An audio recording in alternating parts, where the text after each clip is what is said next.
This is a story about universities, about Catholic universities, and about Marianist Catholic universities. A half-century ago, Monsignor John Tracy Ellis, a respected and beloved educational presence in the Catholic world, challenged American Catholic universities to become top-notch academic institutions, and his words struck a chord. The United States has far more Catholic universities than any other country in the world, and almost 90% of them are sponsored by religious orders, like St. Mary's University, the University of Dayton, and Chaminade University, each of which is sponsored by the Society of Mary, the Marianists.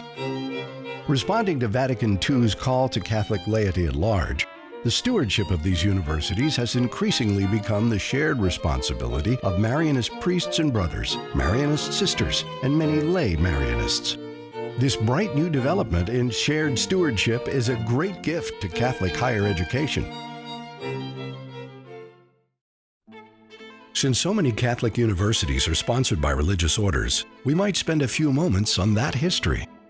Religious orders of men and women have been a major part of Catholic culture since the 5th century. As one might expect, often throughout Catholic history, new religious orders have entered the Church during troubled times when new prophetic instincts had to be put to work for the good of the world. So it was with the Marianists, a religious order incubated in the womb of the French Revolution. The Marianist story begins in 1761 in the small village of Périgueux in southwestern France, with the birth of William Joseph Chaminade, the youngest of 14 children from a middle-class family. Growing up, he attended a boarding school in the small nearby village of Moussidon, led by his brother, a priest. Eventually, William Joseph also became a priest and returned to teach at the same boarding school in Moussidon. What looked like it would be the life of a country priest in a small town soon got turned all the way around by a revolution that was stirring the innards of Western culture. It was at this time, in the wake of America's own revolution, that the French Revolution violently erupted. It was the fierce beginning of a new era, and sadly, brutality on both sides was the order of the day. The new French Republic even tried to invent a new civil religion by imitating Catholic ritual, reconfiguring dioceses politically, seizing church property, and making its own ecclesial appointments. Priests and bishops were required to take an oath of fidelity to the civil constitution and how it thought it could conduct church business. It's estimated that more than half of France's priests and bishops took the oath in support of the new civil constitution instead of to Rome. So a deep divide was created between church life and civil life. In the middle of this turmoil, Father William Joseph Chaminade moved from the small town of Moussidon to the nearby large and important city of Bordeaux.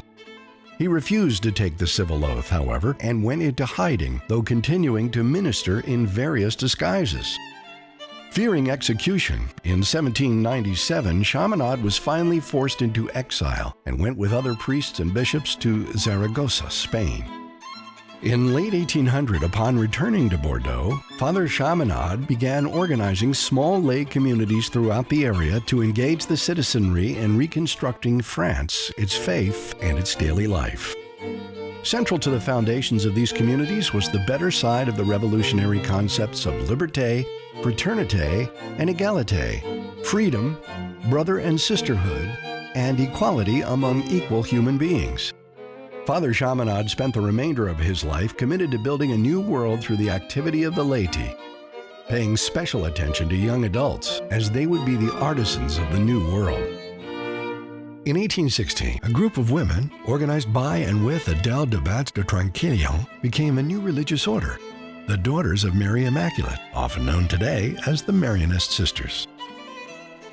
The following year, 1817, a group of men from the lay communities likewise founded an order, the Society of Mary.